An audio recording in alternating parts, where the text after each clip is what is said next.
ambition is the name of the game.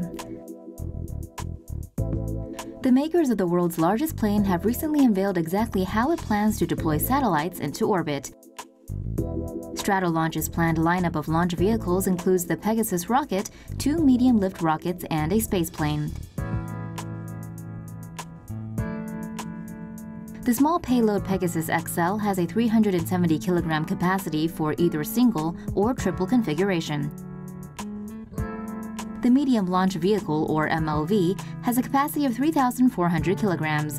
A 3-core variant called the mlv-h is being developed to carry nearly twice as much. The reusable spaceplane, codenamed Black Ice, is presently just a design study.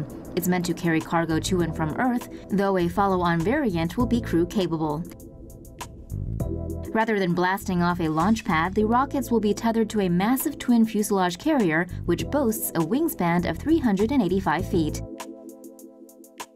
Once the plane gets to an altitude of 35,000 feet, the rockets drop and blast off into orbit. Assuming everything goes smoothly for Stratolaunch, we might be able to see the first Pegasus rocket launched by 2020, followed by the MLV in 2022.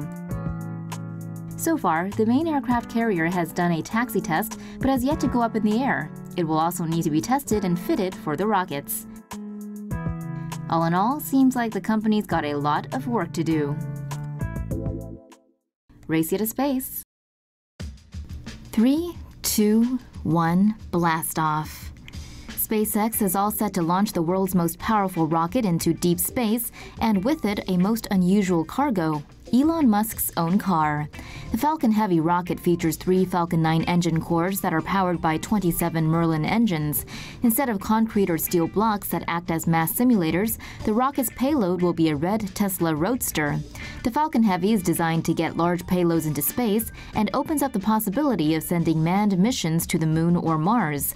The powerful vehicle has 2,500 tons of thrust on liftoff, equal to 18 Boeing 747s at full throttle. Its maiden flight is scheduled for late January.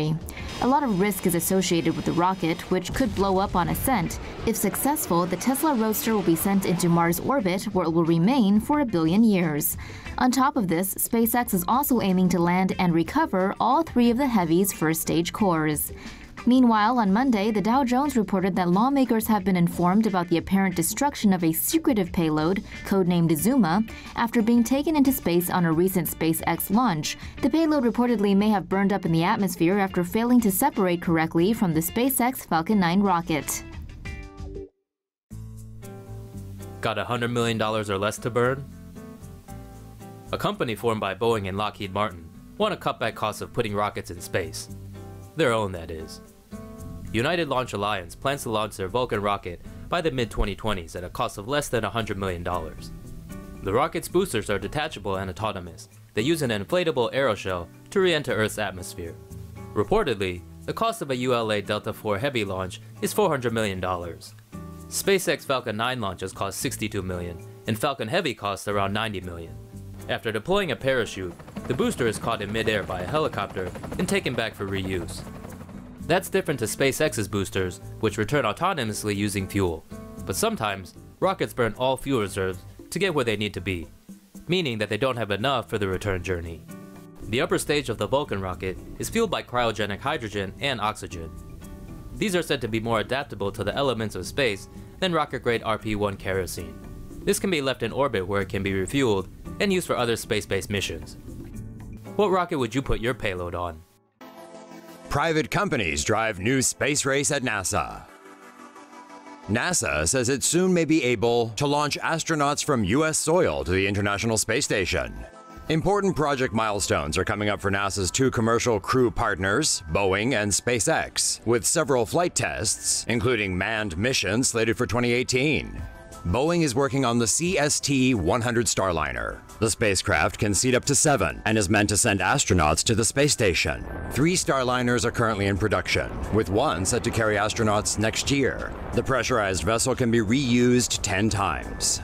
SpaceX, which has flown cargo missions to the ISS with its Dragon spacecraft, plans to use the Dragon 2 to send astronauts to space. The Dragon 2 is the latest version of SpaceX's capsule model. It's designed to seat 7 astronauts. Boeing and SpaceX must show that both of their systems are ready to start regular flights to the space station in order to meet NASA's requirements. SpaceX has its first test flight set for February, while Boeing's launch is planned for June. Uncrewed spaceplane nails drop test. Scientists dropped this spaceplane from a helicopter over the Mojave Desert on Saturday. The privately built autonomous Dream Chaser spaceplane completed a free flight drop test in California on Saturday, November 11th. It can carry 7 passengers and looks like a smaller version of current NASA shuttles. Dream Chaser will use Atlas rockets to fly half a dozen delivery missions to the International Space Station by 2024. The test examined the plane during the final approach and landing phase of flight. The Dream Chaser was uncrewed, meaning it was flying on auto, but despite that, it pretty much crushed the drop test. 8,000 feet. Copy 8,000.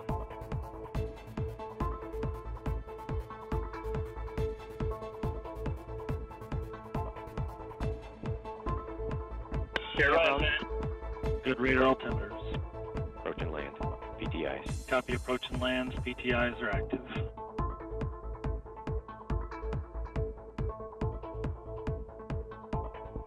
End of PTIs. Copy. PTIs complete. 400 feet. Copy 400. Landing gear. Copy gear deploy. Good gear deploy. 5 feet. Touchdown.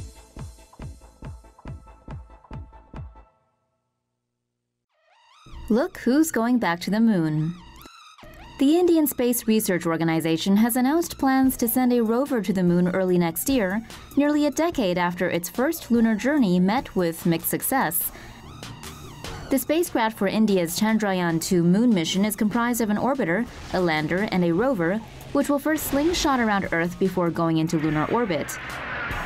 The lander will attempt a controlled or soft landing near the moon's south pole, while the orbiter travels around the moon.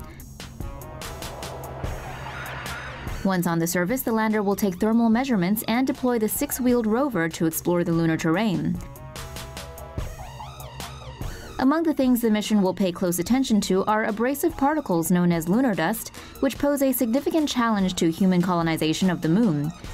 The Chandrayaan-2 will be carried into space by the GSLV Mark II rocket and is scheduled to launch from an island in the Bay of Bengal in March 2018. India will carry out the final testing phase for the spacecraft in the coming weeks. The program's budget for the mission is relatively small, at only $93 million. New Zealand joins the space race. Test launches for a commercial space rocket built by a startup based both in Los Angeles and New Zealand are scheduled to take place this week. The rocket Lab Electron is made of carbon composite material, and its rocket boosters use 3D printed Rutherford engines. The rocket's first stage has a cluster of 9 electric engines that burn liquid oxygen and refined kerosene. The second stage has a single vacuum-optimized engine that can carry payloads weighing up to 225 kilograms. The Electron rocket will deliver small satellites into space. They will be used for mapping, to predict the weather, provide high-speed internet, and analyze the environment.